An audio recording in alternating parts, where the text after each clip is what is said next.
Yeah, we watched Tartakovsky's Clone Wars Volume 2 this week. Yeah, as soon as Seth gets here, we're going to talk about it. Looking forward to it. What did I think of it? Hold on. I'll have to call you back.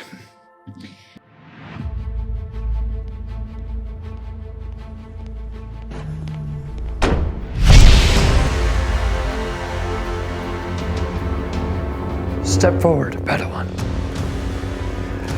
Konnor of Beyond the Dune Sea. By the right of the Council and the will of the Force, dub thee, I do, true Star Wars fan. Wait, what?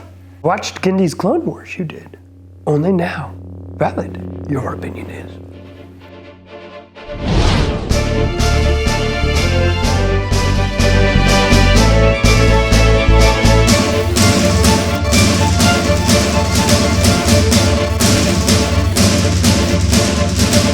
Welcome to Beyond the Dune Sea.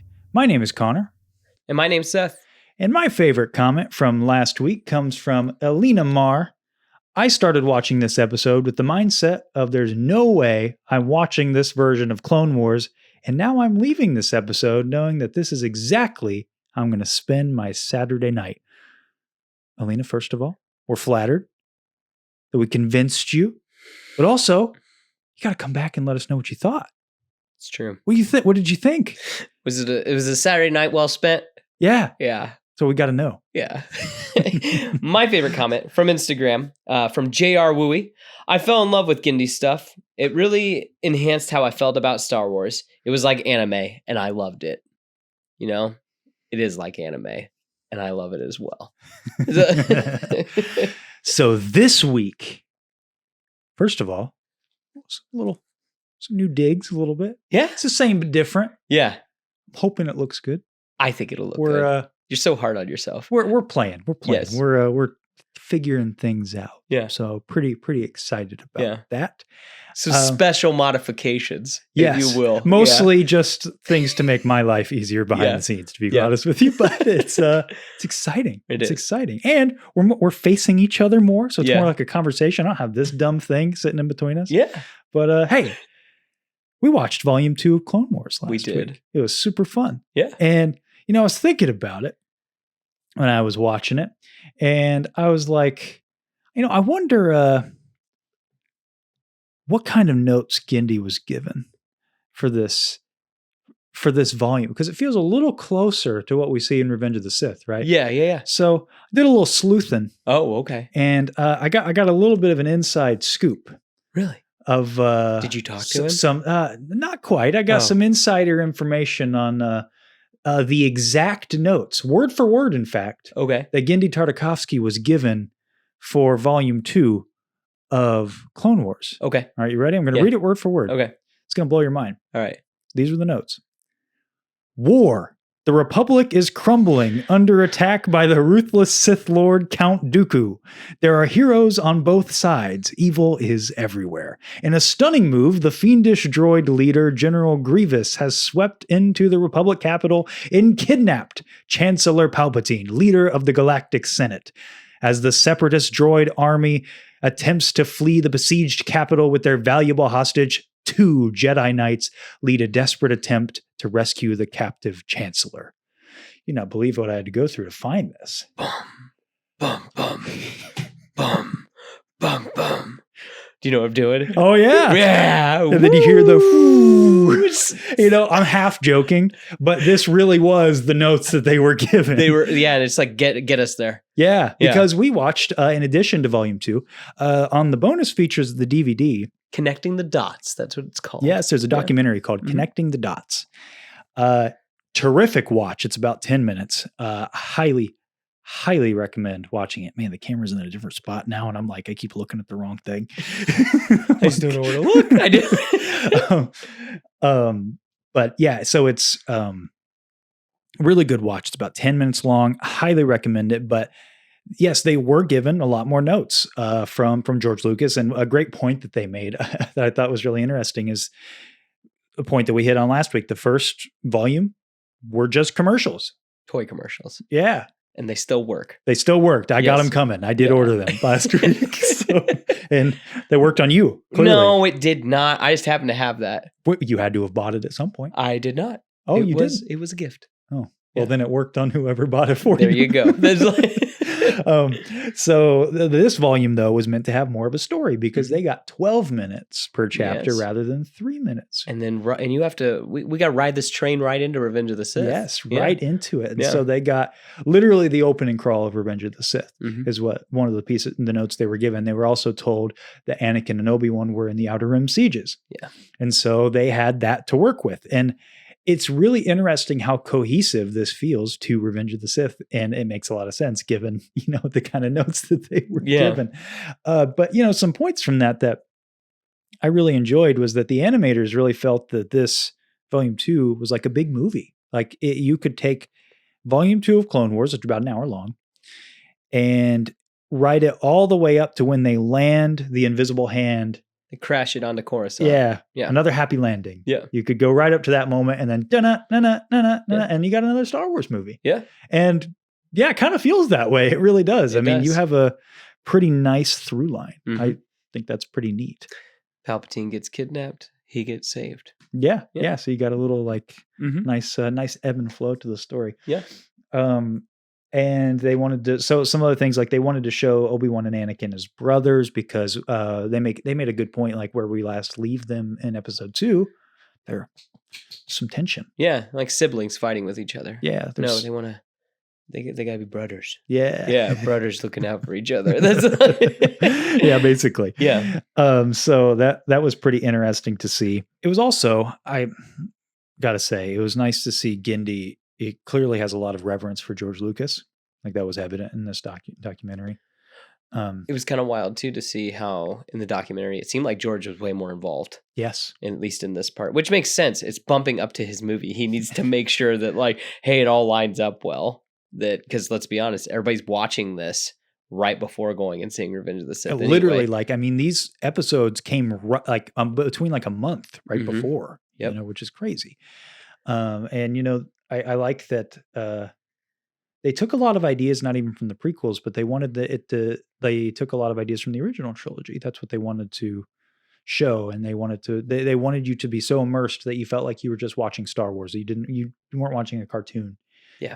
Which that's really neat. But yeah, George had a lot more involvement in this, specifically about General Grievous, Yes. and making him fit more. And you can tell there are some moments in this that are a lot closer to Revenge of the Sith, whereas before in Volume 1, they mentioned that they weren't really given any information about Grievous, just that he was a Jedi hunter. killer. Yeah. That was it. Yeah. We get an awesome scene this time around. One of my favorite scenes in this volume. It's got Count Dooku and General Grievous himself. Yeah. Yeah, you get Dooku is training General Grievous. Yes. He says, "You must have fear, surprise, and intimidation on your side. If any one of these is lacking, it would be best for you to retreat. You must break them before you engage them. Only then you will ensure victory." He's literally teaching him how to beat the Jedi and how to fight against them and how to throw them off their game and everything. I just really like this more rather than just, I was trained in your Jedi arts by Count Dooku. And then then forearms. So Yeah. it's kind of cool. Yeah. Well, what's neat about that scene that you just referenced from Revenge of the Sith is what I got from this documentary is that it's almost like, Georgia was informing on General Grievous in this, but it was like that was also informing what was going on in Revenge of the Sith. It's true. Because Grievous if he's got the surprise on you, he's going to take out any Jedi. But in Revenge of the Sith, people are always getting the drop on him, so he's just following what he was Hello told there. to do. Yeah, exactly. And then also, he's not trying to kill Anakin and Obi-Wan on the invisible hand. He's just got them prisoner because they took his prisoner. Yeah. So, and he's probably reassessing because let's be honest, the guy that's teaching him just got his head chopped off. So, yeah. I think that unfortunately, just by nature of the 2008 Clone Wars show being more oriented towards kids, we never got this Grievous again in canon, which is really unfortunate because the groundwork is laid for the version we get in Revenge of the Sith and the version in Genndy's to be the same person. Yeah. But I think 2008 Clone Wars kind of throws a wrench into that Yeah. Like that guy feels a little different. He feels more mustache twirly, which they say this in the documentary. You know, he's your villain of the week, you know, a type of character, which that can work really well. But there does, now that we have these 3 versions, it feels like there's a disconnect. Yes. And I feel like that isn't necessarily the case if you take 2008 Clone Wars out of the equation, which is kind of a bummer, you know, when it comes to this character, but it's sort of the nature of changing mediums and all of that stuff. Which, speaking of changing mediums, we just mentioned it a few minutes ago. These were 3 minutes. Yeah. Or rather, these were 12 minutes, not 3 minutes. And we've come to my first criticism, I think, of this show. Yeah. I think these worked better as 3 minutes. They kind of work better as toy commercials. Yeah. But because I think what makes them better like that is that they can be sporadic and they can keep changing things. Mm-hmm. The fact that like we were only really at 3 different scenes at any time and it's for long periods of time, I think that kind of hurts it because you're so used to just like, oh, well, we're going here. Oh, we're going over here. We're going over here. And maybe that's just my brain likes to be, you know, hopping around and stuff like, ooh, shiny. Ooh, shiny. Right. Yeah. I think it, the way that I sort of analyzed it was, I can picture Gendy and team. They got really used to a formula with 3 minutes because we talked about it last week. Making 180 seconds is tough. Yeah. Once you start training your team and your creative process to adapt to storytelling in 3 minutes, 12 minutes is forever. It is. It's bloated. It's too much. Yeah. And so I think that, again, this is just my speculation, but I think that they had a difficult time sort of transitioning into 12 minutes because I still love 90% of what's going on in volume 2, but there are moments where I'm like, okay, we could have moved on. It drags a little bit more quicker than what volume 1 did. Yes. Like there's like, I love the Battle of Coruscant, but man, do we get a lot of Battle of Coruscant. And it's like, we get some repetitive stuff. And then the train sequence with Grievous and Shakti and the Icthorian and the guy who kind of looks like a abominable snowman. Yeah. That guy. Yeah. Like that goes on for a little too long, I think. And it almost felt like, okay, we got to pad this out rather than 3 minutes. You're really tightening it up. And it's always going to be better if you have to tighten it up. I mean, again, to mention something I said last week, limitation breeds creativity rather. This is the opposite of that. You're giving them freedom, and freedom can be great creatively, but it also can be limiting. Yeah. Freedom can limit your creativity. It's true. So I kind of wonder if this was also, they had an hour to do more 3 minute shorts. I wonder if this would have been better or maybe not as good. I don't know. Yeah. I don't know. But at the end of the day, I still really like it. But I think I like volume 1 just a little bit more. However, I like scenes in this more than all of it. The opening of this volume where you're just getting a suit up scene. Yes. And they're like, oh my, we get to see our boys on a mission that is like that. Captain Fordo and his boys. That it's like, and like this is, last week I talked about that it's like, this show makes it seem like a gunship full of clones are just as good as any Jedi. And this really backs that up. That like when they all hop out and they all have like the heavy guns and everything, it's like Predator. They're like, because they hop out of the gunship and they got the big heavy, like they have the minigun and stuff like that. Like General Grievous is a menace. Like it's ridiculous. Yeah, he's taking everybody out. And what are the boys coming in and do? They just shoot him up and get him to fall back and everything. Like it's and sometimes it's so good. I feel like Star Wars has a problem with this sometimes, where like the armies on any side, and I'm talking any era, just feel like cannon fodder. Yeah. And here, no, you feel like when the heroes show up, like, no, they're going to get the job done. Like when the Munilist gunship arrives, which, man, I love that design for that ship. Yeah. When it comes in to save Ki-Adi-Mundi, you're like, no, you're not really afraid that these guys are going to lose. No. Like, no, they're going to hold their own and they're going to save Ki-Adi-Mundi. You're like, it's not, you don't have the elation of, oh, they saved him after they get out. You have it when they land. Yeah. Which I think is the difference when, you see stormtroopers or clones and other, or even droids, and other, like even the movies or the other shows. I think that's a great point. But yeah, they're like, so cool putting on the helmet and everything. It's like as soon, because the volume starts with that and you're like, oh man, I know it's only been a week, but I've missed this already. Yeah. Where it's just cool. Yeah. It feels really, really cool with all them suiting up. And then, they attack Grievous and they back him into a corner, and then he starts killing some of them, and then Fordo screams, "We need backup." The gunship comes swinging back around, and then there's that shot of him in the headlights. Yes. And it's like, that's a cool scene. Like, that just, good shot. Just good stuff. It's very good. It Mhm. just, it's all so cohesive. And Yeah. I mean, and it also feels like just such a great way to start. Like, okay, it's been a while. We've been away from this. Because how long was it? Was it about a year? I know that it was like, that you were getting like, I think it was one each year. Because I think it was like 2002, 2003, 2004. Well, it started in 3. Oh, okay. So 3, 4, 5. Yeah. So this was like maybe a year, maybe 6 months, something. Yeah. And it's like, yeah, we're back. Oh, yeah, I remember. Kiadi. Oh, so he didn't die versus Grievous. Yeah, Oh, because this it is just so cuts. great. Yeah. Yeah. Mhm. And so it was so neat to see that. And Fordo is, He's my clone, man. he might be my number 2 now. Yeah. I'm not gonna lie. But you can see how he's definitely the template for Captain Rex. Yes. Which so much of this show feels like, yeah. we talk about Filoni, paying reverence to Lucas. I mean, man, he really drew a lot of inspiration from this too. And that's just so cool. I like that. Yeah, this might not technically be canon anymore, even though we'll talk about it in a little bit. I still think it kind of could be with one major exception. We'll talk about that later. But I think that it's nice that so many of these ideas get carried forward, Mhm. like so many of them.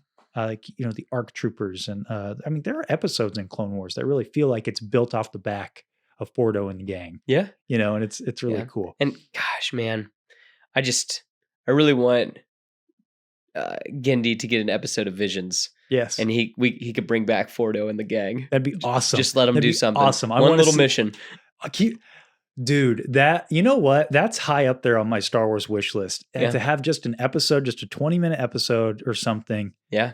where Fordo and his group meet up with Anakin and Rex in the 501st, but all done in his style. Yeah. Like, worlds collide. Yeah. How cool would that be? Do it completely in that style. And I need a shot of just Captain Rex and Fordo back to back. Yeah. Like both their gun. Yeah.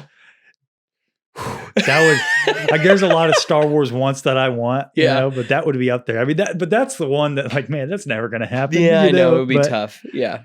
Gosh, that'd be cool though. It would be That really would cool. Because why not? Speaking of Star Wars wants, Mhm. we've talked about this idea sometimes, about the idea of a Mount Rushmore of Star Wars. Okay. So explain this idea. So how many heads are on Mount Rushmore? 4. There's 4. So I've been there. I know. Okay, I haven't actually been there. I know what it looks like. It's like I know. some of them are on money.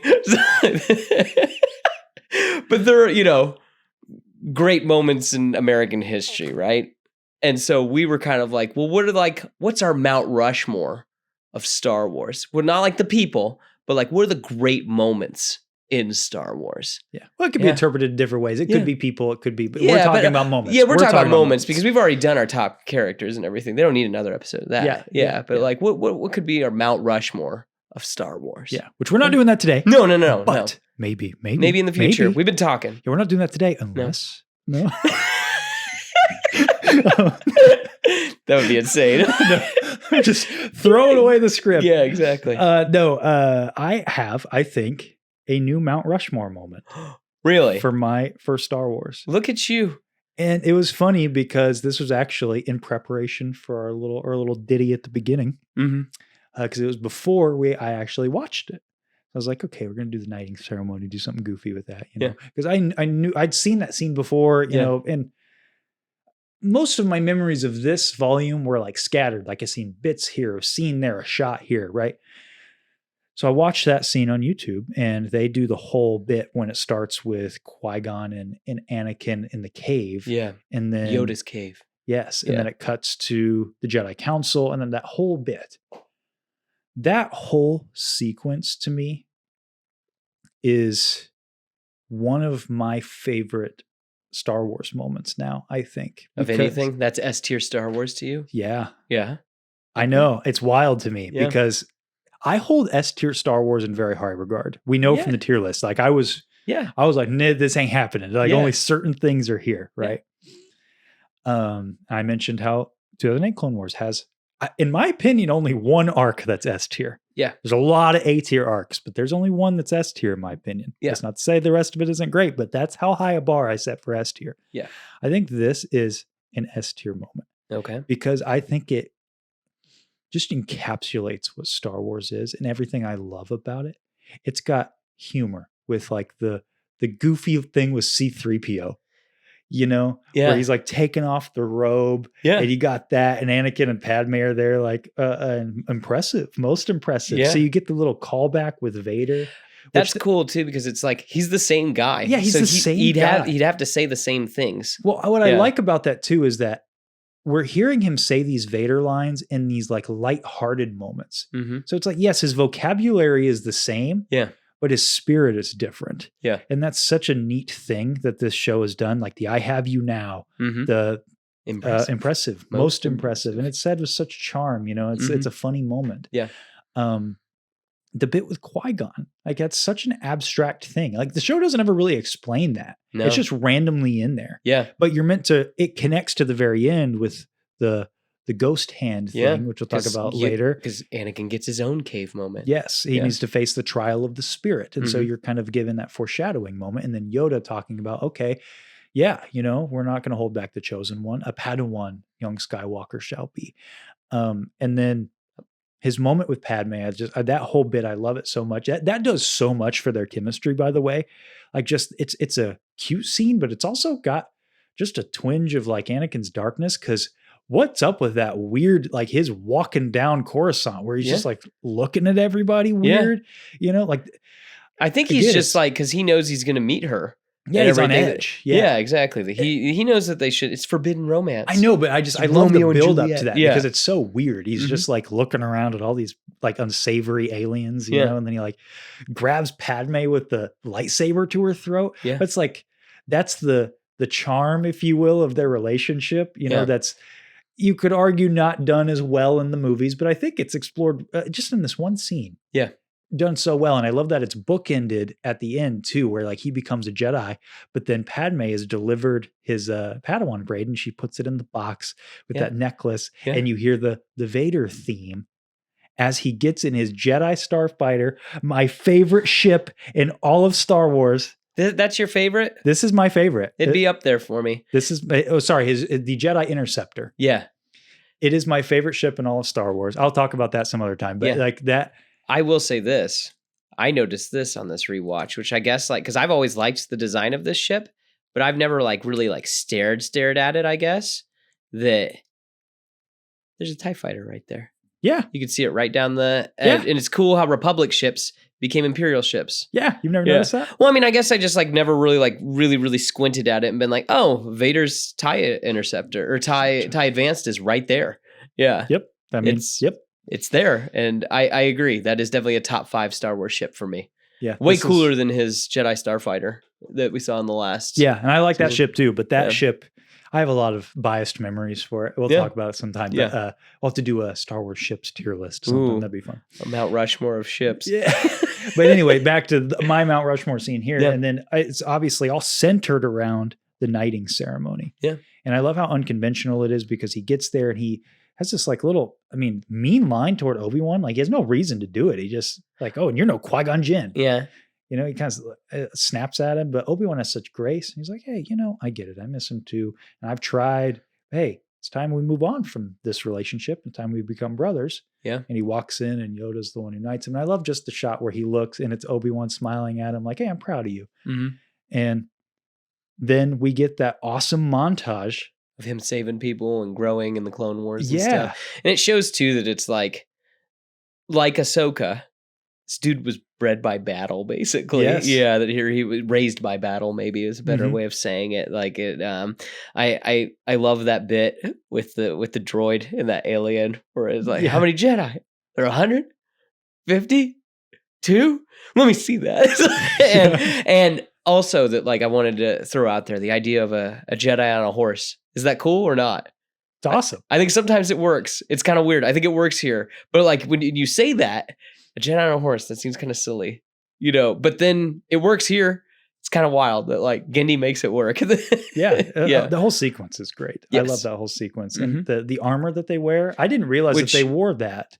Yeah. And because Obi-Wan's wearing it kind of underneath. Yeah, but Anakin's like Vader. But Dave's does the same thing. Yeah, he's got that, like, it's those designs. Yeah, that it's like, it's crazy how, they really are kind of like, it is a spiritual successor to it, basically. Yeah, they're two sides. I said this last week. It's like, it really feels like this is a weird collide of parallel dimensions where in one timeline, we got a 2D version of the Clone Wars, and then another timeline we got 3D. But somehow in our timeline, like it clashed, and we got both. Yeah, like that's what it feels like. It's so weird to me that they both exist. Yeah, like I don't. That's just so odd. It's hard to express, I guess, because like that never happens. I don't know. Like it'd be like if they took the original trilogy and made that as an animated movie. Yeah, like we got both versions of that story. Mm-hmm. Like it's different when we're talking about Legends because Legends was never part of like the canon. Like some people, yes, it was canon, but like for George, it was just the movies and it was the shows. Like that was what he believed. The stuff he worked on. Yes. Yeah. So I get people who are huge Legends fans, like they have maybe a similar feeling to this, but like this was like the first thing, that was like a piece of like the canon, you know, like the consecrated canon. Yeah. That got a do-over. And it's so weird. It's odd. It's so odd to me, but it's also really cool. But anyway, to wrap that up, the knighting ceremony is really cool. I think it just encapsulates Anakin Skywalker's character beautifully. It shows him like his emotional volatility, but also he's such a brilliant warrior, a great brother, but also he's got a wife. That's ultimately his goal, his perception, I love that it's bookended with that. And also I like him with the hologram.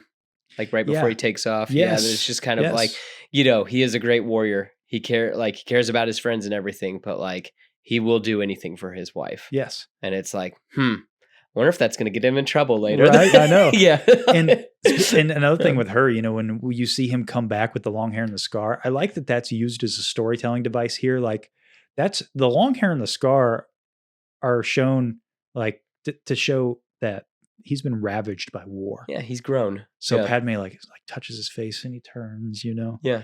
I just think that that's a neat, very subtle, a very show don't tell. That Gendy is a master at this. It's really cool. A lot of people are like, where did he get his scar? And I know we know where he gets his scar, but I'm okay not knowing. Yeah. Just because that's all I needed. Like, oh, is that the storytelling purpose behind it? Is just to show that he's been ravaged by war. And so Padme can see that too. I like it when we get a character that's a vehicle for the audience. And Padme in that moment is like, oh, this is my husband. He just left and he was this, his boy. Yeah. And now he's come back and he's this guy. Yeah. And I don't think people give the prequels enough credit for that because we go from Attack of the Clones to Revenge of the Sith and it does feel like this. Yeah. Now in the show, we get to see the actual transformation. Yeah. But we go from Attack of the Clones where, he's a boy. Yeah. And a young man rather. Yeah. But then in Revenge of the Sith, he does feel like a different dude. Well, the dude's a unit. He's decided to start, working out and saber training most of the time. Yeah. So he's as Drax would say, he's no longer a dude. He's a man. Yeah. That's good. Yeah. That's good. Yeah. So speaking of Revenge of the Sith, so Revenge of the Sith opens up with the Battle of Coruscant. Yeah. Such a cool scene. Yeah. And this goes really deep into the Battle of Coruscant. I like that we get both fronts, the ground assault and the space assault. That's really cool. What a wild scene. Yeah. Or it spans pretty much this whole volume. You get to see pieces of it as it's scattered. And I like how it opens. And we get Anakin and Obi-Wan, they're on this other mission, right? And which is really cool. We get to see their dynamic together. And a little bit with Commander Cody. Yeah. Like that's fun. Nice. Yes. I was going to say Obi-Wan even gets 2 lines too that are also he does said. Yeah, exactly. What a wonderful smell you've discovered. And there are alternatives to fighting. Yeah. Which both those, I think the smell is just, that's fun, but the alternatives to fighting, I think that's like, oh, that's building out the Obi-Wan character. Yeah. That, episode 4, he wasn't running down the Death Star halls, slashing things and stuff like that. No, he's sneaking around. There's There's other ways to get this stuff done. Yeah. Gendy is a very efficient storyteller. I mean, that is for sure. Yeah. But we get they get put on another mission because Grievous has been found on Nelvaan, according to Palpatine. I was going to say Palpatine says he's been found out there. Yeah. Yeah. How convenient. Yes. Yeah. And so I thought that was really interesting if they get kind of sent away because Palpatine knows if they're there, it goes against his whole plan. Yeah. And I kind of wonder, do you think that Palpatine planned for Dooku to die on that mission? Oh, yeah. So you think that was like the whole thing was like Palpatine was like, okay, Grievous is going to come kidnap me. I'm going to send Obi-Wan and Anakin away. Yeah. They're going to come back to save me. And during that rescue mission, he's going to kill Count Dooku. Yeah, I think so. I think that he knew that at that point now, Anakin was strong enough to defeat Count Dooku. I guess so. He's ready. Yeah. Okay. Yeah. I guess that there wouldn't be any other reason to have him kidnapped if that's not the outcome. Yeah. He Fair knows that the Clone Wars has made him strong enough now. And it's also weakened Dooku at the same time.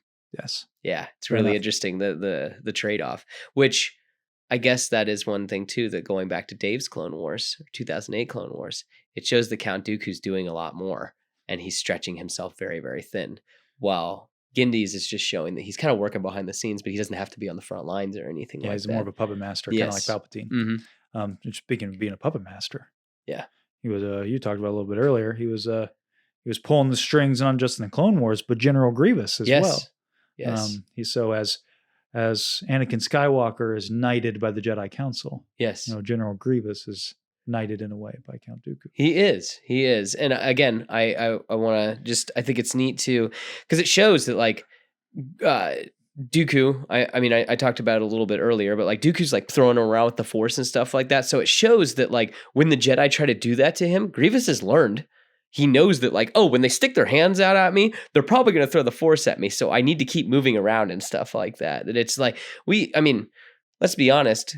Grievous is a cyborg. It's half, it has all the advantages of a droid, yet all the advantages of a living being. I don't think that really has very much disadvantage. Right. So yeah, that no doubt it would be formidable against a Jedi. Right. Yeah. Yeah. No, I think that's really, I was thinking about this earlier, that it kind of reminded me of Venom. You know how like Spider-Man, he doesn't have spidey senses with Venom. It's true. Yeah.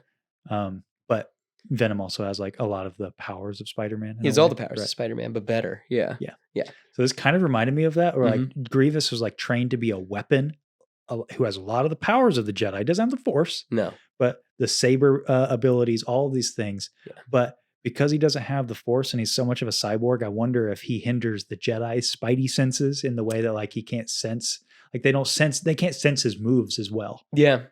I could see that. And he moves so quickly as well. Yes. Yeah. Yes. I would have to venture a guess that that's probably has something to do with it. Yeah. I don't know. I just something I thought of. I was like, that's kind of interesting because he's such a cyborg. Like I wonder, the Sith are very practical and they're like, with this war, they're using droids, they're using a cyborg general, like, okay, we're not going to send a bunch of Sith warriors out here on the front lines. Like, okay, what about a cyborg who can use lightsabers? Yeah. I wonder if there's benefits to that.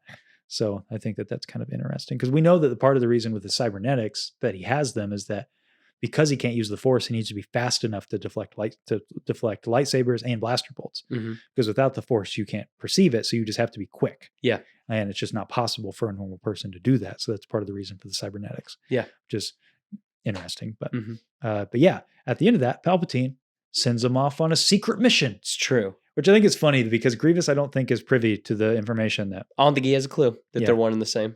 Yeah, so because he's such a jerk to Palpatine. I love that Palpatine's really hamming it up. I think that he's just having fun. Because Palpatine, if he needed to, of course, he didn't it. Yeah, he didn't. He didn't everybody in that room if he needed to. Exactly. Yeah. I think that's so it's so funny because him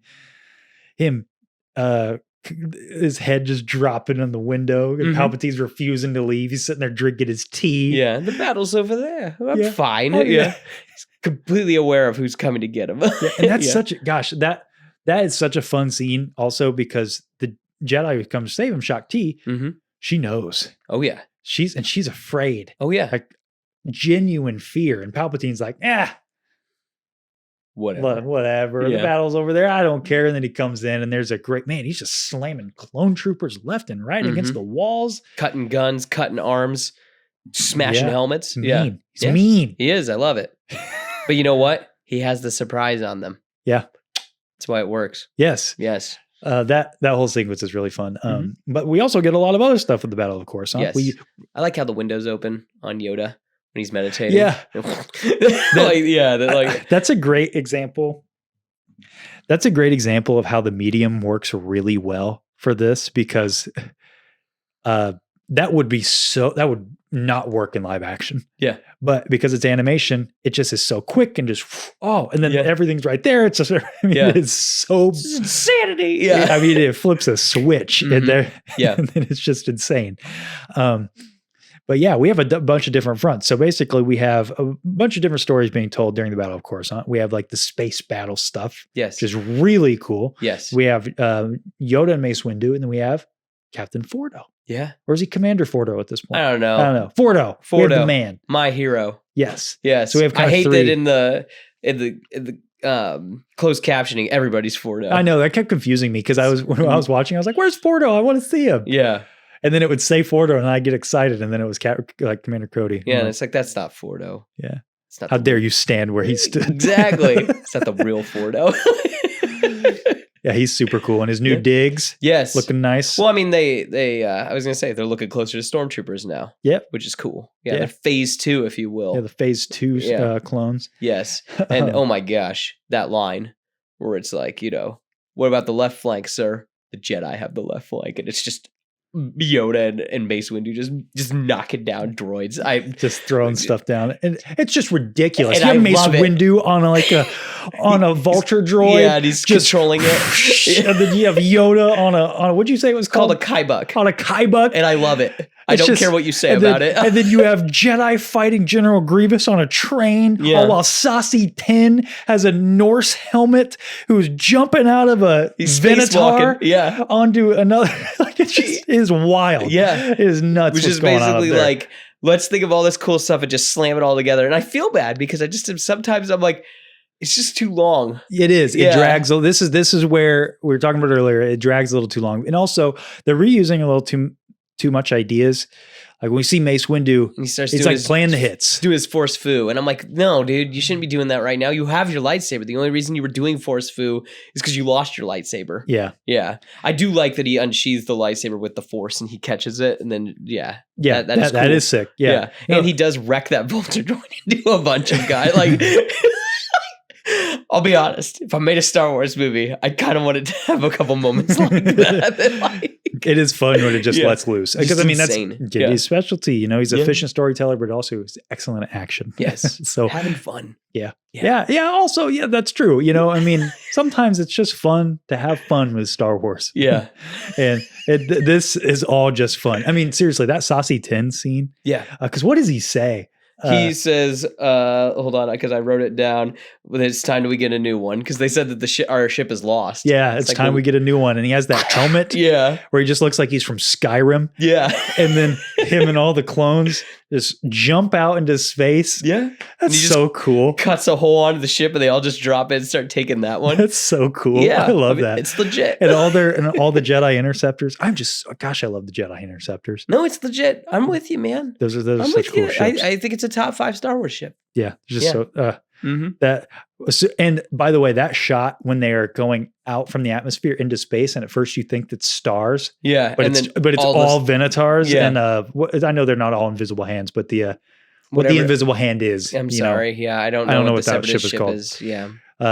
Just ridiculous. The scale. I thought it's a lot. But I mean, again, what you see is a lot in Revenge of the Sith. Is like they fly for a while to get to the invisible hand. Yeah. I saw a post actually on Reddit today that was it was a shot of a bunch of stormtroopers, but like one was sideways, one was oriented like correctly, for lack of a better term, and one was upside down.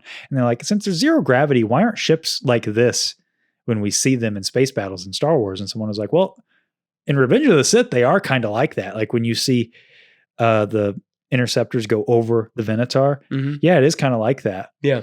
And I mean, the real answer is because it would be confusing to look at that all the time. Yeah. But you need that spectacle for that scene in Revenge of the Sith. Mhm. And then also, just as a side tangent, somebody mentioned that, why am I? Oh, Mon Calamari Yeah. are exceptional at space battles because they can think about them in 3D space, like underwater. Oh, So that's why Admiral Raddus and Admiral Akbar are so good. are so good. Yeah.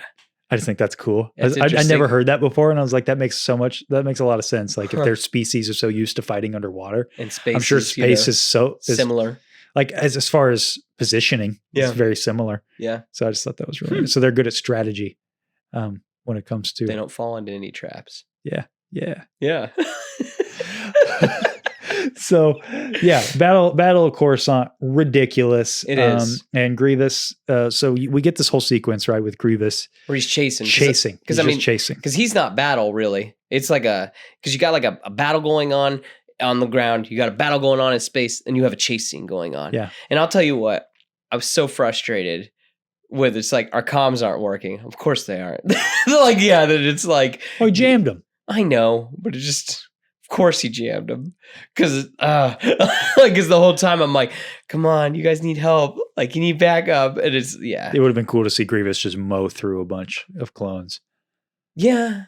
But I mean, I just wanted him to get help. That's the whole thing. I feel bad. My buddy here. Yeah, the Icthorian. Yeah, he bit the Roaring Cobb or something like that. Yeah, something like Roaring that. Cobb. Yeah, or Cab. I don't know. He's Yeah. cool. That scene where Grievous kills them all is pretty rough. Like, I mean, Yeah. like it's sad. Mm-hmm. Which again, that's another thing I like about this show is that it's not afraid to be dark. Yeah. Which I don't understand. Why doesn't he kill Shakti? Is he? I think Is he it, was just making a point. yeah. Was it one of those things where it's like, yeah, tell your friends about me? Exactly. Yeah. Okay. Yeah, that's kind of how I took it. I love in that scene when he's killing so when they get into Palpatine's safe house and like Grievous is waiting for them, and he drops down, Palpatine just backs in, and he's just covered in shadow. And I'm just like, it's more of that show don't tell. That It's Yeah. like, oh, he's aware. Yeah. Yeah. And then- they're in a kill room. Grievous grabs his 4 lightsabers. Yes. Which I didn't know they did that in the show. I thought that reveal was in Revenge of the Sith. So it's Yeah. interesting that they sort of showed their hand here. Yeah. I thought that was kind of fascinating. Well, I thought it was cool that did you notice that when because he had one he had Palpatine in one hand, he had Shakti's arm and her neck and a lightsaber in his other hand. So I was like, oh, that's kind of cool. He's using all 4 of them. Yeah. So Yeah. yeah. Grievous is he's an interesting beast Yes. when it comes to the show because it's set up. I think it unrealistically set up fan expectations for this character, Yes. which is not a knock on the show because they did a really good job at it. They did. But I don't think that was ever George's intention was him to be that cool. Yes. Yes. I will admit though, I think the final scene with him leaving feels extremely tacked on. And it turns out, watching the behind the scenes, it was actually just kind of tacked So on. the scene where Mace Windu, they're about to, or rather Grievous and Palpatine are escaping on the ship. Mace Windu just barely gets there in time and crushes Grievous's insides, and that's how he gets the cough. Yep, because they needed to get the cough. That was the whole thing. He's got the cough at the beginning of Revenge of the Sith, and they're like, oh, let's throw that in there. And so they decided, well, we'll have Mace Windu crush him. And it feels really tacked on. See, I kind of like it. No, I like it. I just wish that there was a little bit more, because it's just like because Grievous strings up Shakti, and then smash cut, they're outside already. And then it's like, it just is kind of jarring. And then it just happens and it's over. I see. And then it's like, oh, well, now the show's over. Gotcha. Like, it's just like boom, boom, boom, boom, done. Gotcha. Yeah, and that's what I wish it had a little bit, because, we've been talking that it's like, oh, this has had more room to breathe. This part needed more room to breathe. I feel like, No, I get you. Yeah, I think the development for this I don't know if rushed is the right word, but it definitely didn't feel as strong. Yeah, no, I agree. I mean, still agree. good. Still good. But and I'm not trying to knock it either, too, that like you can tell that I feel like they cut a little bit of animation corners and stuff like that, where you just see the outlines of guys. You saw way more of that, I feel like, in this. Well, that's volume kind than of you did. that's kind of a Gendy thing, though. I think that's an artistic choice. I just feel like in this one, though, like it was way more noticeable. Like when they were doing the skywalk, like, I mean, that's just a room of like just shapes of stormtroopers. Yeah, but I think that comes though too with like the fact that this is the biggest scale stuff we've seen. In that's what I was going to say. There's Like less this stuff in the 3-minute volumes. There's less stuff on the screen, so you could animate all of it. And I get it. Like, don't get me wrong. I understand, but I think that like even when they're dropping in at the very beginning on the drop ship or whatever, or the Republic gunship. That was the one time I did notice where it. I'm like, oh man, you could have at least put the little T's on them or something. Yeah, they're just white outlines. And which, again, I could never. I drew one picture this week of us in that style, and that took me like an hour and a half. So I could not imagine, doing hundreds of thousands of drawings of this. That my hat's off to them. It's beautiful. Yeah. No, that was the one time I did notice it was in that dropship scene for sure. Yeah. So all this time, like you said, we're getting stuff in space. We're getting stuff on the ground. We're getting Grievous chasing them. But then we're also cutting back to another story. We're in the Outer Rim. Yeah, because Anakin and Obi-Wan went on a mission. Yes. They were told that General Grievous was on Nelvaan. Yes. Our boys were being boys. Which was some garbage because he wasn't. He wasn't. He was actually kidnapping Palpatines. I don't know who gave him that info. Misinformation. Yeah. Yes. Yeah, there's a disinformation campaign going on in the galaxy far, far away at that time. I hope they got that figured out. Anakin kind of fights this big beast. Yes. And angers some locals. Yeah. And so they're kind of riding in to talk to the locals, and they start noticing there's no men. Mm-hmm. What's going on there? They've been kidnapped. Yeah, well, we don't know that yet. Well, I'm trying to help the people. Theater of the mind, Seth. Sorry, that's what okay. Just painting a picture. They're riding in. Like the cave paintings here on Nelvaan. I was trying to paint a picture for the audience. Oh, my bad. Sorry. I'm listening. I'm here with you. So they get to the Elder, and they basically find out that I don't know that they find out that they're kidnapped there, do they? They just keep sending them to go fight the Techno Union, and they don't come back. Yes. Yeah. No, that's right. They're sending warriors. Yeah. Yes, because the Separatists have a base here. Yeah. On Nelvaan, and Anakin is going to go. Well, first they tell him about a local legend. Yeah. About the Holt Katzed. Ghost hand. The ghost hand is roughly what it translates to, because Obi-Wan he's fluent in 7 million forms of communication, much like our friend C-3PO. No, it's just that he's hung out with Qui-Gon Jinn a bunch. That is it. He's hung super out. Cool Jedi. Yep. One of my faves. Yeah. Yeah. He is one of my favorites. Yeah, no, I got you. He's one of my favorites too. Yep. He sure is. So pretty wizard. All the people who have tuned into this for the first time are like, what are they talking about? It's all right. It's all part of the story. Talking about the Holt Katzed, which translates roughly to ghost hand. And Obi-Wan holds up Anakin's hand because he's got a robot hand. Yeah. That's what they're talking about. Yeah. Oh, okay. He's the hero of legend. We have to figure this out. He's our savior. Yeah. Mm-hmm. And so Obi-Wan says, Master Yoda foresaw this. You had all these trials. You had the trial of the flesh with Count Dooku. You had the trial of strength. Was that trial of strength versus Asajj Ventress? And the trial of courage all throughout the Clone Wars. Yeah. But you never faced the trial of the spirit, and Yoda foresaw that you would. And so here it is. This is going to be your moment. You have to do this alone. And then they put these like weird leeches on him, and they paint this tattoo over him. Yeah. Which is really cool. It is cool. I remember I had a figure of that as a kid that I thought was awesome. I had so I played the Wizards of the Coast Star Wars game, and there was an Anakin Skywalker. He was champion of Navarra. That was what he was called. Yeah. And he's got his shirt off. He has all the tattoos. He's got his lightsaber. Yeah. Sick. Yeah. So he gets set out on is it a bantha? Is that what they're riding? They're riding banthas? I don't know, like a big yak. Like a bantha? Yeah. So he's writing that out and following this kind of poem that the village elder tells him about. Yeah. Which, by the way, did that remind you of Frozen 2 at all? I'm going to be real with you. I only know just the little song from Frozen 2. Well, there's like, when the north wind meets the sea, there's a river. I know the little... That's it. That's what that's about. No, but I just know like the little Hunger Games like ditty. That's it. I don't know what the Hunger song is. Games ditty? Yeah, because they do the little like the... Oh, it does kind of sound similar. Yeah, exactly. Anyway, it kind of sounds similar. The poem. That's all. Okay. There's the random tangent. So for you. he meets Elsa in the snow. Yeah, he meets Elsa out there. Him and Anakin. I'm here. Gosh, anyway. So he gets to this cave. Yeah, his cave. Yeah, because it's poetry. It's poetry. It rhymes. It's on a snow planet this time, not on Dagobah. It's true. And now we finally get a payoff to that setup earlier. That random scene with Qui-Gon and young Anakin, where he's telling him, "You can take only what's in there, Master. Only what you take with you." Mm-hmm. And he goes in, he sees these cave paintings, and all of a sudden he starts grabbing his head, and the cave paintings start moving. And it's a guy, he defeats a great beast. Yeah. So it's an elven warrior, defeats a great beast. He loses his hand, and this strange magic is replaced. It strikes him back. Very much like the tattoo. Yep.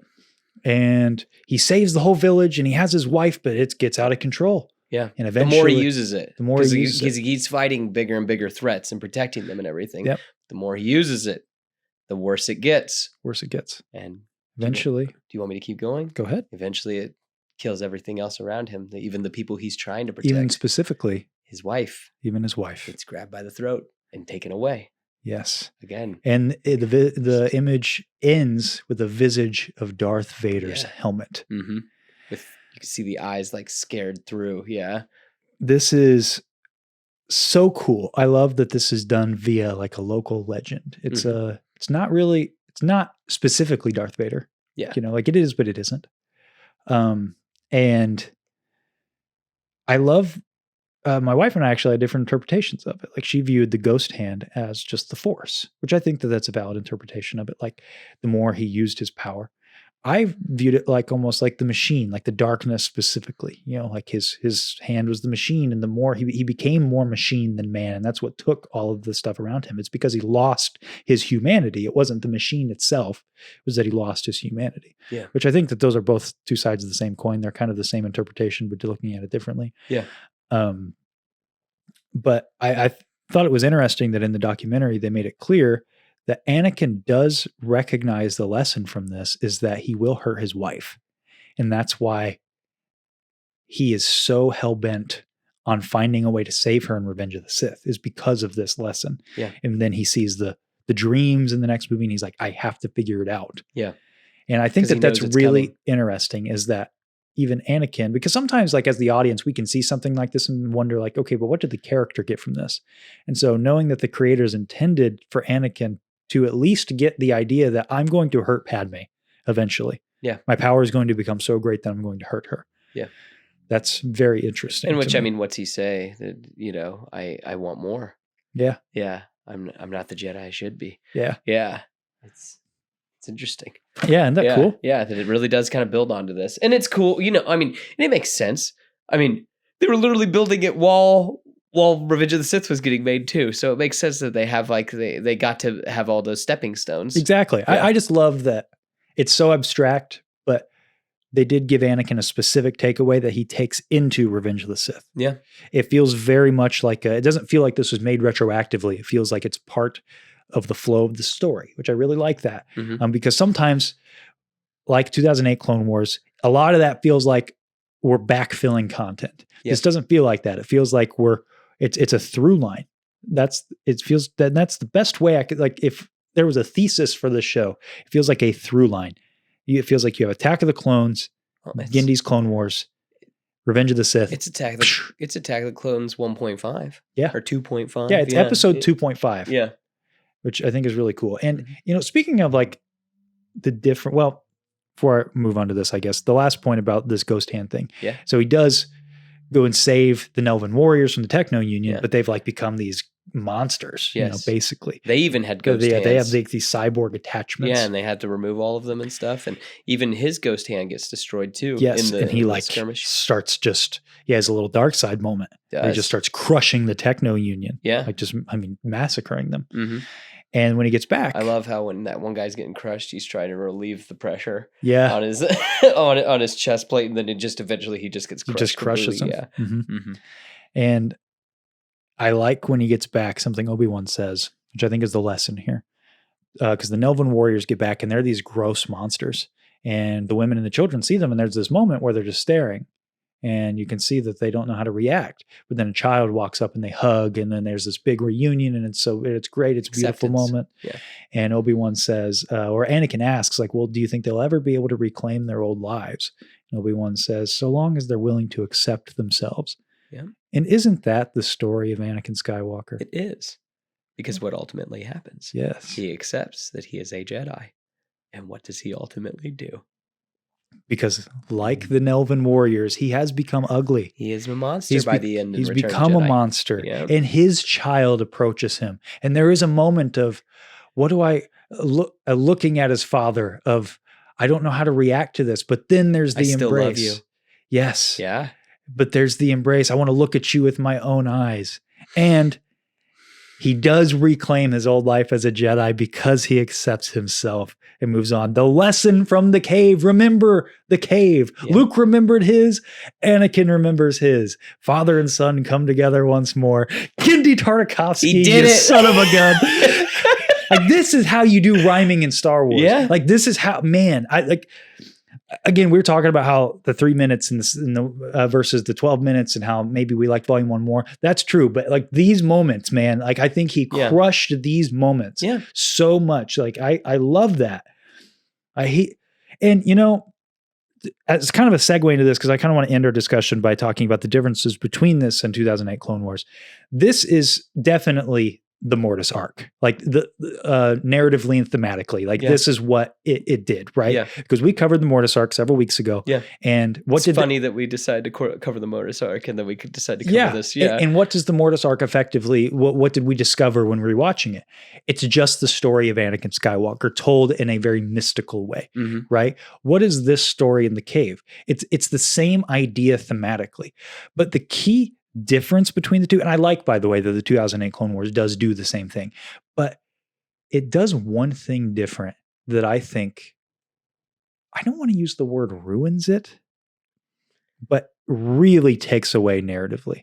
It makes Anakin Skywalker forget that he ever saw it. So when Anakin leaves Mortis, doesn't remember. Well, he might remember Mortis, but his memories were erased of the moment in the cave with the son when he's shown, I will do such terrible things. Yeah, the future. Yeah. And that removes all of Anakin's agency. Now he can't remember the moment in the cave with Luke Skywalker when he's there on the Death Star about to die. And that's so unfortunate because with this moment in 2003 Clone Wars, he does remember this moment going forward. We know this because he's so afraid of what's going to happen to Padme. And it helps too that it's like, this happened literally right before. Yeah. Like with it being like, you know, it runs right into it. Like he literally, they get back up on the ship. He fixes his hand with R2. And then it's like, hey, you guys got to go now. Like Palpatine needs you. Let's go. Yeah. And so, Exactly. Yeah. But I think fresh in his mind. I think that's unfortunate, you know, with the 2008 Clone Wars is that they do give us this moment, but then they kind of, it's almost that it was all a dream. Yeah. It soured a little bit. And so, yeah, so I want to talk about the differences, right? Like what does this show do well? What does 2008 do well? And I think, in my opinion, I'll be interested to hear your thoughts. My opinion is basically Tartakovsky's Clone Wars is excellent at showing scope, scale, kind of the broad strokes, great action, and most importantly, though, it shows like the broad beats of the overall Star Wars story, right? When I say the overall Star Wars story, I mean our main guys. I mean our Anakins, our Obi-Wans, you know, leading up into the Luke Skywalkers and all that stuff, right? 2008 Clone Wars, on the other hand, does things a little bit differently. I think it does the scope and scale okay as well, but just, I mean, let's be real. You can't show that shot where it looks like stars and then it's a bunch of ships in 3D animation, at least not at that time. Yeah. There's just no way. So I don't think you get the scope and scale quite to that degree. Yeah. You do get some, but not quite as much. But I think where it excels is on smaller character moments. But most importantly, it introduces new concepts and new characters. You get Ahsoka, you get Captain Rex, who are characters like Fordo. Yes, he's a character, but he's kind of a force of nature. No, he is. Yeah, I was going to like say. Dirge. Yes, and I was going to say too that it's like, let's be honest, Fordo's pretty much just Jango Fett, but he's a good guy. Exactly. Yeah, I mean, but at that time, that's all the clones were. Right. Yeah, it's, you know, the 2008 that like humanizes them, gives them personalities, makes them all different. And that really is the story of the Clone Wars, right? It's about the clones, which is good. It's good. Yeah. Like I'm not, again, it's weird. It's a weird thing for me to digest because I feel like I have to choose, which you don't have to choose. We have both, and that's great. That's silly. But it's interesting to look at like what the difference is. I said a minute ago, it feels like we have Attack of the Clones, Gendy Tartakovsky's Clone Wars, Revenge of the Sith, straight line. Yeah. Route 66. Yeah, just all great stuff. Yeah. Then we have 2008 Clone Wars, however. It's Attack of the Clones, 2008 Clone Wars, Revenge of the Sith, but it's more like Peaks and valleys. we got a lot of side stops. Yep. We got some is great, some is not so great. Yeah. It has a very S tier arc, but we have a lot of A tier arcs. We also have some arcs that aren't so good. Yeah. That's okay. We need balance and everything, right? That's true. But I think that, we talked a lot about simplicity. The show has a lot of simplicity. And when you break down the Star Wars story, if we're just going to have the core elements and we're just going to have the core characters and tell a core story, I think Gendy's is a better fit. But if we're looking at Star Wars as a broader universe and as a larger story, a larger narrative that goes beyond the Skywalker saga, beyond the first 6 movies, then 2008 Clone Wars does a better job. Oh, yeah.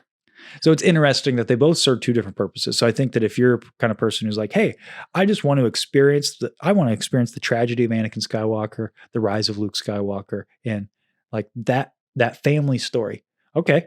Watch episode 1, 2, Gendy's Clone Wars, 3, 4, 5, 6. Yeah. And there you go. You got yourself a whole day planned. Yeah. But if you want to no, I'm going to really get deep in the lore, right? Okay. So I want to know what Darth Maul was doing at this point. Yeah. Yeah. So then set aside a couple weeks. Yeah.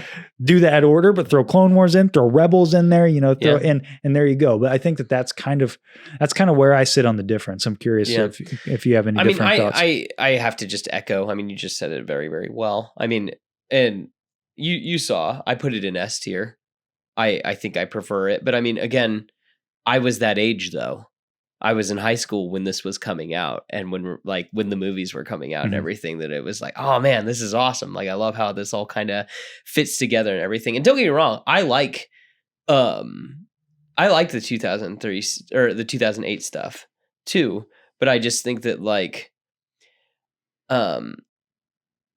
the characters I really care about, I think that the 2003 tell better stories, if that makes sense. I think that I really care about the biggest disappointment of 03 for me is that Obi-Wan really takes a backseat in the second volume. Mm-hmm. He's not there, but his story is coming. Yeah. Is that they built them up as friends and brothers and everything like that, and then it's going to make that fall hurt so much more. Yeah. Anakin had to go on this adventure alone. And I personally, thinking about all of Clone Wars, you watch Clone Wars, or I need to specify it's all Clone Wars, but watching 2008's Clone Wars, in my opinion, it's really more about the clones and Ahsoka. I don't think that, honestly, there is a better Anakin Skywalker story in that than what you get in Gendy's. That's me personally. I think that the big difference for me when we're talking about Anakin and Obi-Wan is that in Gendy's, every scene and every story we get in Gendy's informs on the stories that are to come. Yeah. Their overall character arcs.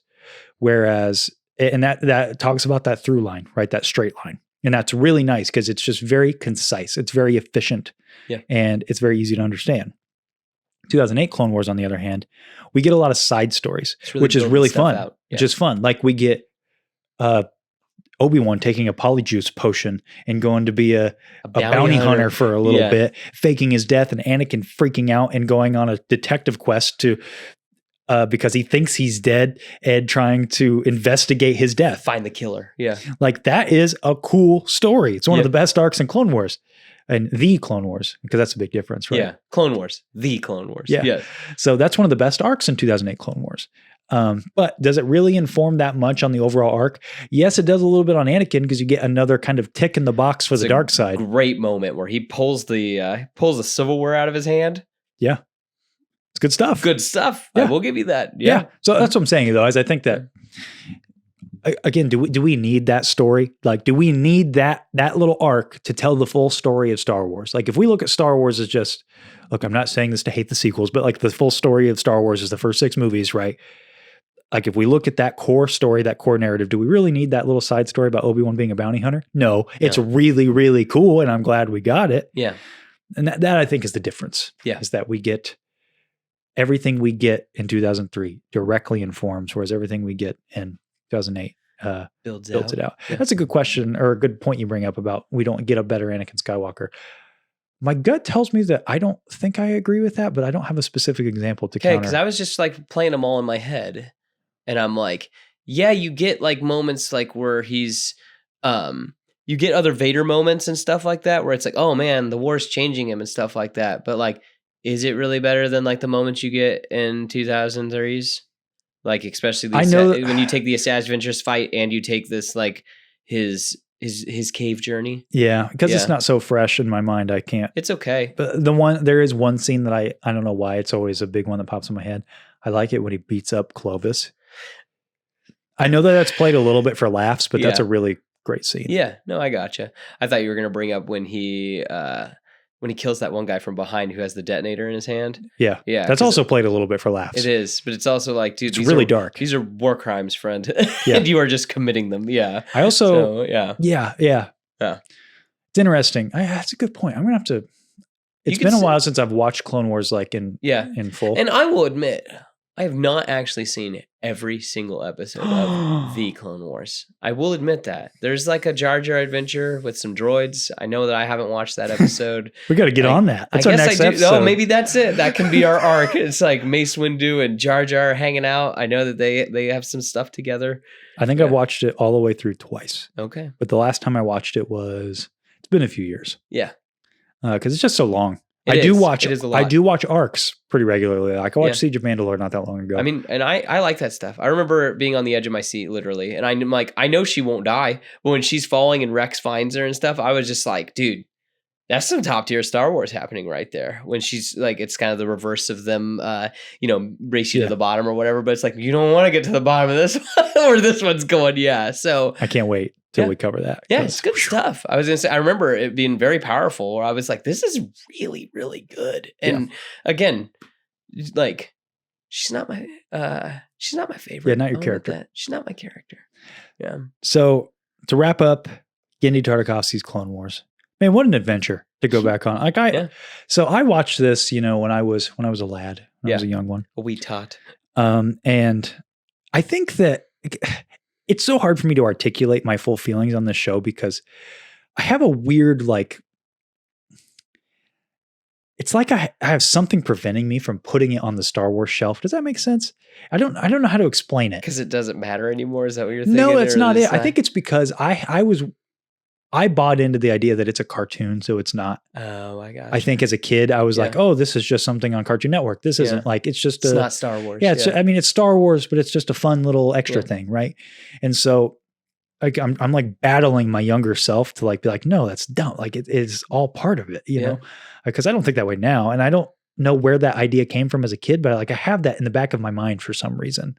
Like a faint memory as a child thinking that. Yeah. But I remember just loving it. I remember I had some of the toys. And I remember really this was a piece of my childhood. It didn't stick with me as much as the movies did, but I did really love it. And now watching it again, and again, I think it's so efficient. I think it's just really well done. It really just feels like another movie, and that's really cool. Yeah. And it's really underrated. And the big question is, you have it in S tier. So I got to answer the question: has my placement changed? I put it in A tier. Yeah, I put it at bottom of A tier actually. Gotcha. So has has yours changed? That's what I'm saying. Has mine changed? Has it? Yeah. I think it has. Really? I'm really debating on if it goes at the top of A tier or the bottom of S tier. Gotcha. I would say this. I don't know. Never mind. I was going to say that like if you split the volumes. Honestly, if you did that? Yeah. I might put volume 1 in S tier. Yeah, and then you put volume 2 at the bottom of A tier. I think there's just a couple things in volume 2 that hold me back from S tier. It drags a little bit. But then again, there's great moments in it. But then again, we did put a couple things in S tier that I do think have moments that drag it down. Like ROTJ, I think is an A tier movie because I don't like the middle chunk of it. I mean, okay, I shouldn't say I don't like it. I like it. Yeah. I just don't think it's as good as the rest of it. Yeah. So I don't know. Maybe on a generous day, I could put it in S tier. Okay. But at the very least, it's sitting to the very tippy top of A tier for me going forward. It's really good. I'm really excited about, big thanks to BC Scrubs who brought this up to even begin with, because he was like, hey, you guys should do this on the tier list because we weren't planning on it because it's not canon. Yeah.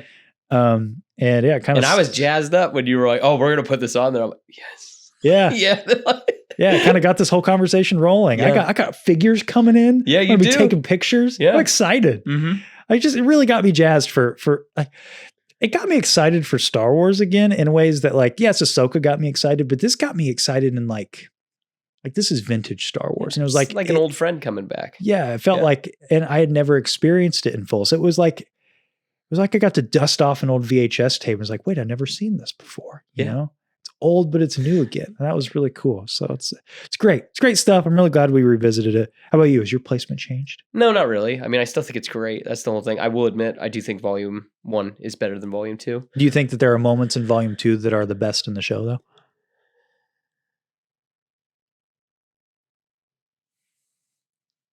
I know you really like that opening.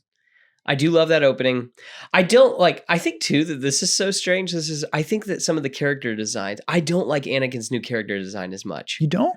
I think at times I think he looks awesome. And then there's other times I'm like, it just doesn't look enough like him. That I think that that's part of it. I love that first episode and I love the last episode.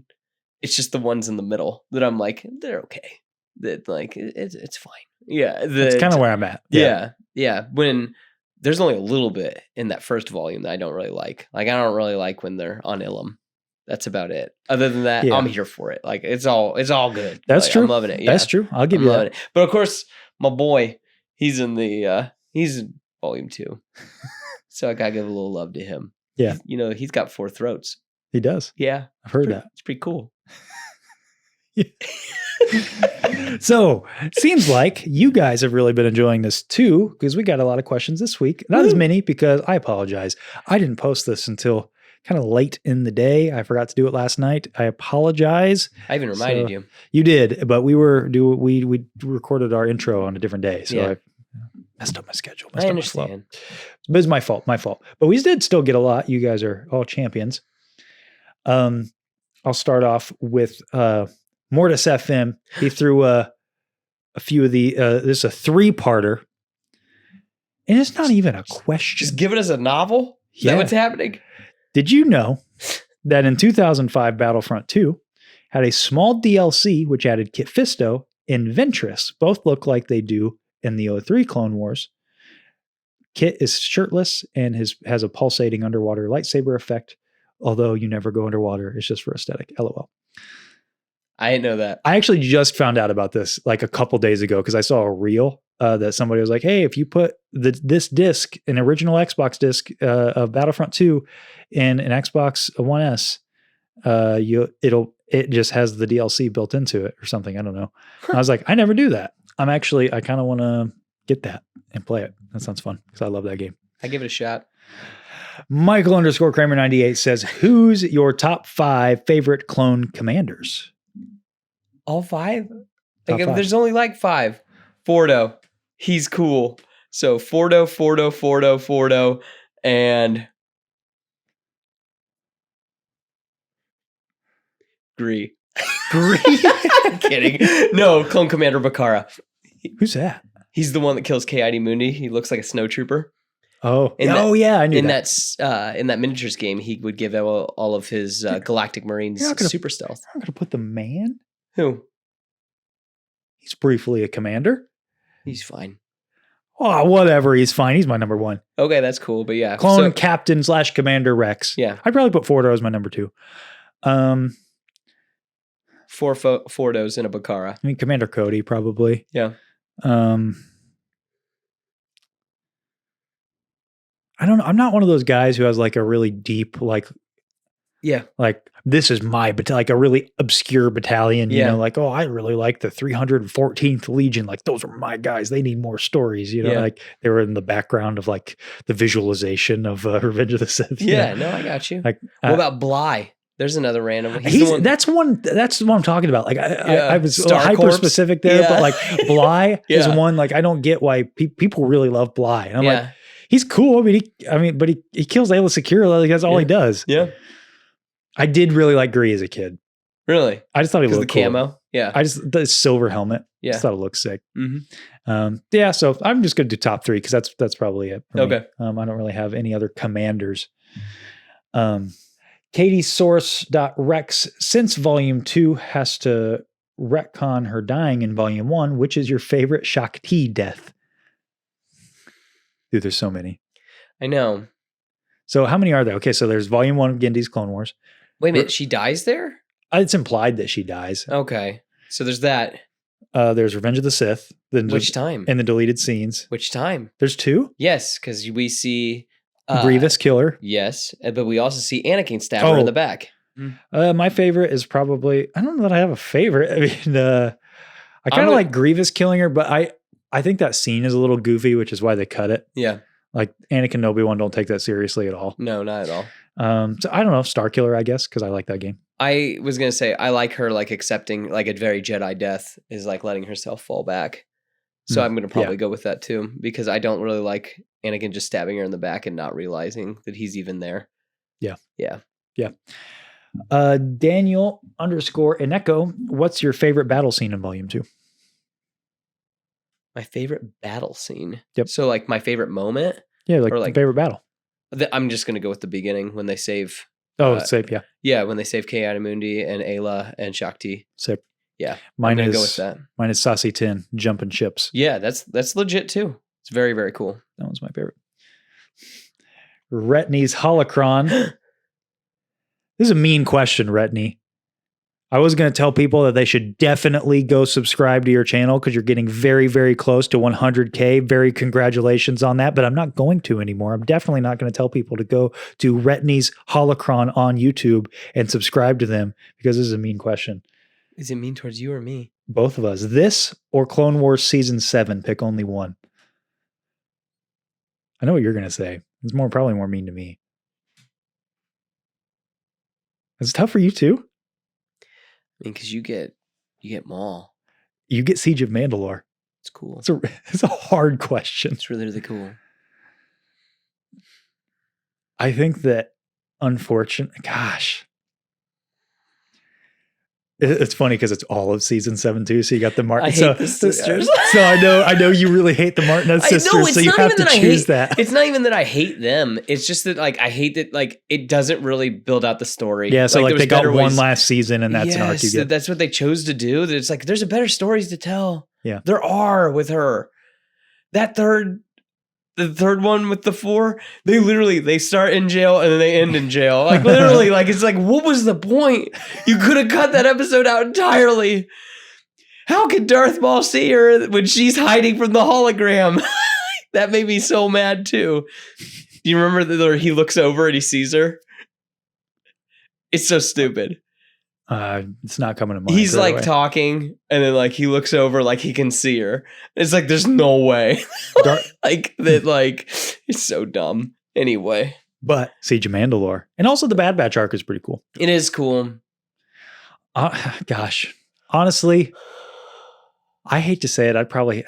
Man, come on, Retney. I'd probably have to go Clone Wars Season 7. I really love Gendy's Clone Wars, but if I'm looking at the broader scope of like everything that Star Wars is now, there's a lot of cool stuff. It's not just the 6 movies. Yeah. And we do get a lot with Ahsoka, and man, that final arc, man, it is S tier Star Wars. It is so good. It is good, and you get to see Order 66 happen. And that, I mean, yeah, in the final scene, final episode, it's just that final shot. The final shot, I can't wait to talk about it. I remember just snapping a picture of him. I wrote, "That's the money shot. Yeah. That's it. That is it. Like you don't need any more." I remember my jaw dropped. Like I am rarely, when I watch things, I'm pretty reserved. I don't have reactions to anything usually. I remember when that shot came up and then the credits rolled, my jaw dropped and I was like, how did they somehow encapsulate the entire essence of this show in a single shot? Yeah. The cracked, decaying helmet of a clone trooper with Ahsoka's face paint with Darth Vader walking away. That shot alone is S tier Star Wars. Yeah. That shot blew my mind because it doesn't even move. It's just a still shot. Yeah. But it is so brilliant. Gosh, I agree. love it. And I love all the stuff too with what's the name of the bird? I'm sorry. Morai. Her With flying Vader? above. Yes, and him holding her lightsaber. And it's just like, yeah, things are bad, but don't worry. There is the symbolism of there's good in him because he's that holding a blue lightsaber. Yes, exactly. That the good is still going to come. And when he looks up at Morai, you can just barely see his eyes and the red exactly. lenses. Yep. It's so good. I got to pick it. I'm sorry, I got to. Yeah. What are you at?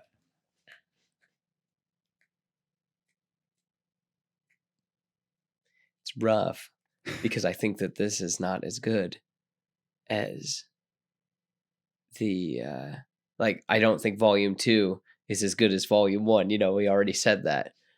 But I still love it a lot. That's the whole thing. I know. It's like, but it's like choosing with your children. Exactly. Yeah. So hit me. To split the difference, sure. I'll pick Gendy. Okay, so you'll pick Gendy. All right. Yeah. Then we can have our cake and eat it too. There we go. I'll just come over and watch it with you, and then you can come over and watch it with me. Yeah, there you go. I love it. Yeah. So thanks, Retney, for the question. In all seriousness, please go go subscribe to his channel. He's like an actual Jedi archive. The guy's ridiculous with his knowledge. He's just a great YouTuber too, and just a great dude all around. So go subscribe to his channel. Rippic_10 says, from this series, who wins, Mace or Anakin? Mace.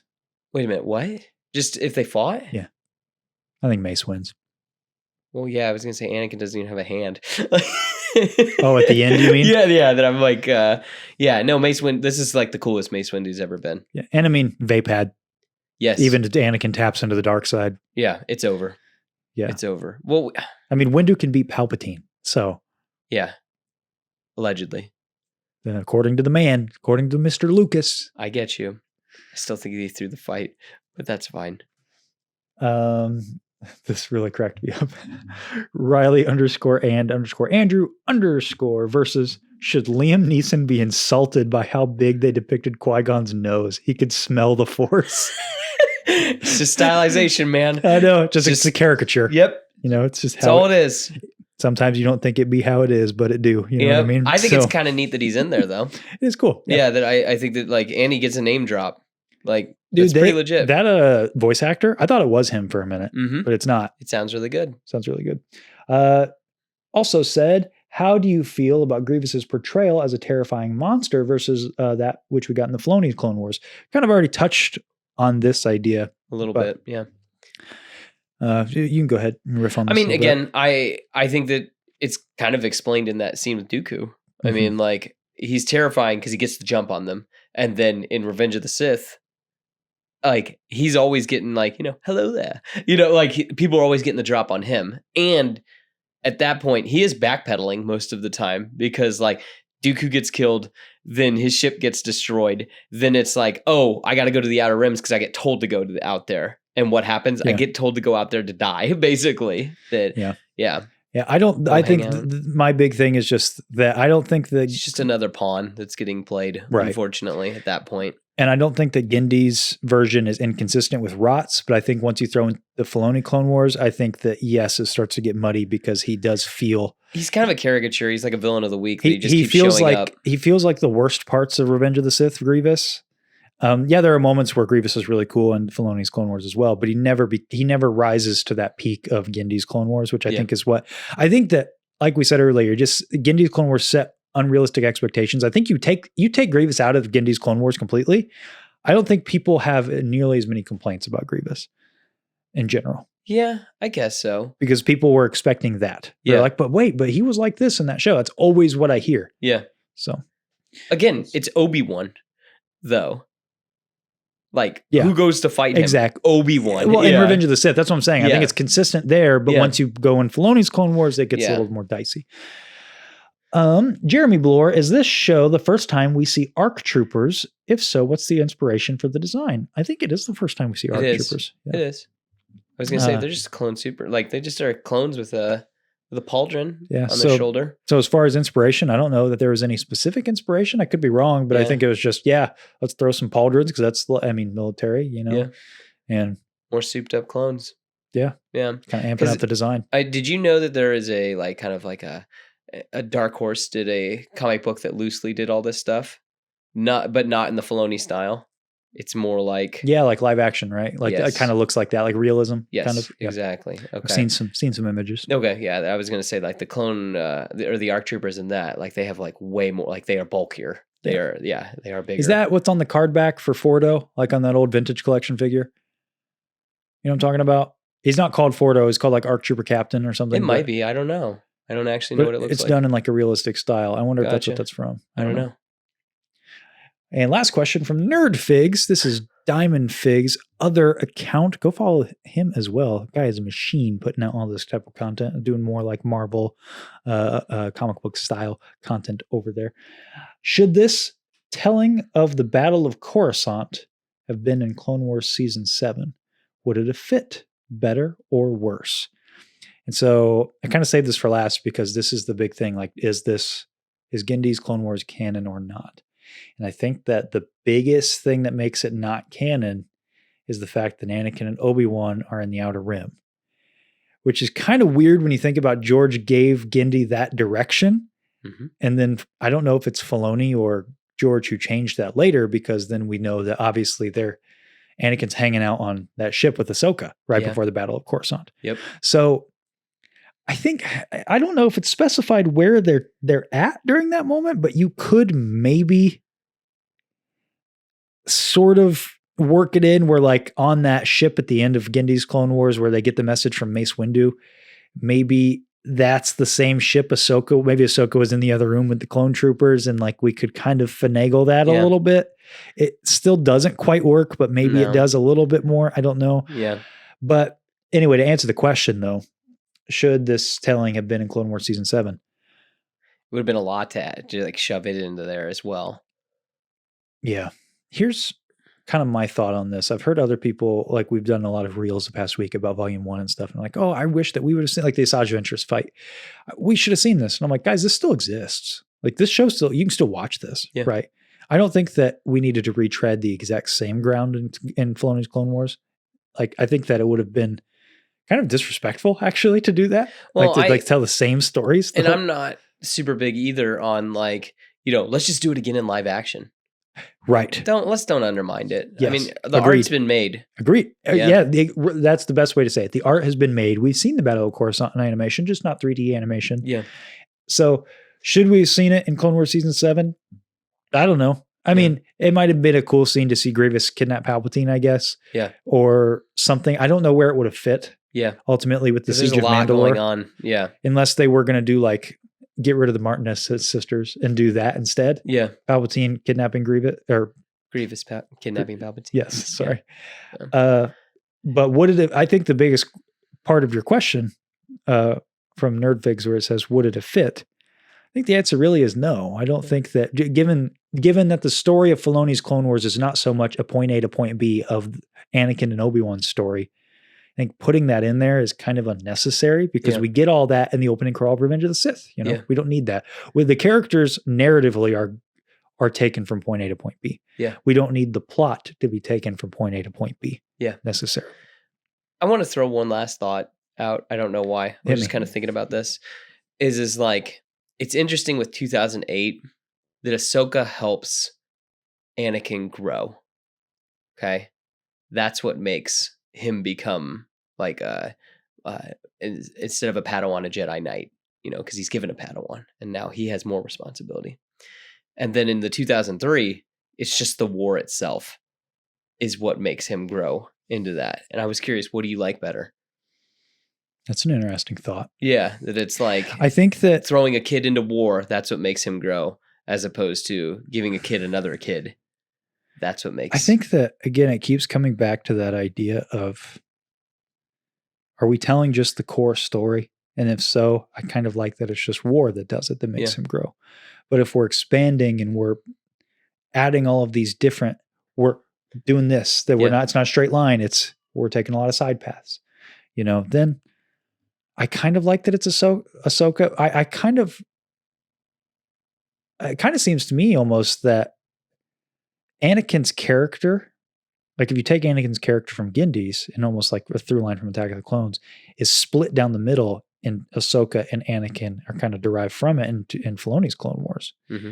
Like when you put that framing around it. Yeah. Because now Like in Gendy's, he's a child who is grown by the war. Well, that's Ahsoka now. Yeah. She's that character. Yeah. And now Anakin becomes the Jedi. Yeah. So that's sort of an interesting point. Just thinking about that difference. as we were, I think that is, as far as Anakin goes, that is the biggest difference, isn't it? You use we talk about plot versus character, plot versus story, it's the plot that changes Anakin's character in Gendy's, where it's the characters that change in Filoni's Clone Wars. Yeah.